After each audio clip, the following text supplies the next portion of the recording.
ഒരു കാട്ടിൽ ഒരു സിംഹരാജാവ് ഉണ്ടായിരുന്നു. അദ്ദേഹം വളരെ നല്ല രാജാവായിരുന്നു. നീതിമാനായ രാജാവിനെ കാട്ടിലെ എല്ലാ മൃഗങ്ങൾക്കും വളരെയധികം ഇഷ്ടമായിരുന്നു. മൃഗങ്ങൾ ഭക്ഷണത്തിനായി മാത്രമേ വേട്ടയാടിയിരുന്നുള്ളൂ.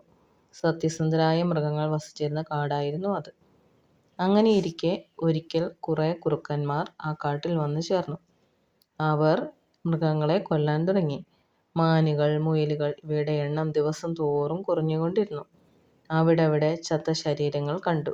മൃഗരാജാവ് എല്ലാവരെയും വിളിച്ചുകൂട്ടി എല്ലാവരോടുമായി പറഞ്ഞു, ഈ കാട്ടിൽ നടക്കുന്ന അനീതി നിങ്ങളും കാണുന്നില്ലേ? എന്താണ് ഇതിനൊരു പരിഹാരം? ഓരോരുത്തരും അവരവരുടെ അഭിപ്രായങ്ങൾ പറഞ്ഞു. അതൊന്നും തൃപ്തികരമായിരുന്നില്ല. അവസാനം കരടിയമ്മാവൻ പറഞ്ഞു, നമുക്ക് മനുഷ്യരുടെ സഹായം തേടിയാലോ? മനുഷ്യരുടെയോ? എല്ലാവരും കരടിയമ്മാവനെ നോക്കി. മിനിയാന പറഞ്ഞു, അവർ നമ്മളെ ദ്രോഹിക്കുന്നവരല്ലേ, പിന്നെങ്ങനെ മനുഷ്യരുടെ സഹായം നമ്മൾ തേടും? നമുക്കവരെ വിശ്വസിക്കാൻ പറ്റുമോ? കരടിയമ്മാവൻ പറഞ്ഞു, പൊന്നാരം ഗ്രാമത്തിലെ മനുഷ്യർ നല്ലവരാണ്. അവർ ഒന്നിനെയും ആവശ്യമില്ലാതെ ഉപദ്രവിക്കുകയില്ല. സിംഹരാജാവ് ചോദിച്ചു, ഓ അങ്ങനെയോ? എന്നാൽ നമുക്ക് അവരോട് സഹായം അഭ്യർത്ഥിക്കാം. രാജാവ് കരടിയമ്മാവനെയും സൈന്യാധിപനായ കടുവയെയും മന്ത്രിയായ കുറുക്കച്ചനെയും പിന്നെ മിന്നിയാനെയും മുയലച്ചനെയും ഗ്രാമത്തിലേക്ക് വിട്ടു. അവരുടെ ആവശ്യം അറിഞ്ഞപ്പോൾ ഗ്രാമത്തലവൻ പറഞ്ഞു, അതിനെന്താ, തീർച്ചയായും ഞങ്ങൾ വരാം. അങ്ങനെ ഗ്രാമത്തലവൻ കുറേയധികം നായ്ക്കളെയും ഗ്രാമീണരെയും ചേർത്ത് വലിയൊരു സംഘത്തെ കാട്ടിലേക്ക് അയച്ചു. ആദ്യം അവർ കുറുക്കന്മാർ കൂടുതൽ പ്രശ്നങ്ങൾ ഉണ്ടാക്കുന്നത് എവിടെയെന്ന് കണ്ടെത്തി.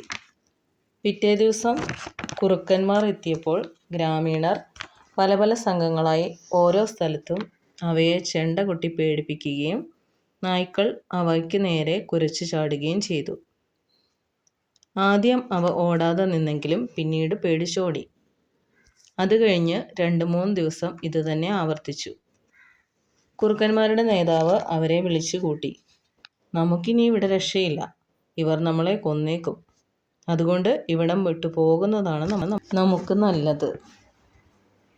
അന്ന് തന്നെ നേതാവും അനുയായികളും സ്ഥലം കാലിയാക്കി. സിംഹരാജാവ് ഗ്രാമീണർക്കും നായ്ക്കൾക്കും നന്ദി പറഞ്ഞു. നിങ്ങൾ വന്നത് ഞങ്ങൾക്ക് വളരെ ഉപകാരമായി. നിങ്ങൾക്ക് എപ്പോഴെങ്കിലും ആവശ്യം വന്നാൽ ഞങ്ങളെ വിളിക്കണം. തീർച്ചയായും, ഇനിയും എന്തെങ്കിലും ആവശ്യം വന്നാൽ തീർച്ചയായും ഞങ്ങളെത്തും. ഗ്രാമീണർ സിംഹരാജാവിന് വാക്കുകൊടുത്തു. പഴങ്ങളും പച്ചക്കറികളുമൊക്കെ ഗ്രാമത്തിൽ ഉണ്ടെന്ന് പറഞ്ഞിട്ടും നിർബന്ധപൂർവം ഗ്രാമത്തിൽ അവ എത്തിച്ചിട്ടേ മൃഗങ്ങൾ പോന്നുള്ളൂ. ഗുണപാഠം: എപ്പോഴും മറ്റുള്ളവരെ സഹായിക്കാൻ മനസ്സുള്ളവരായിരിക്കുക.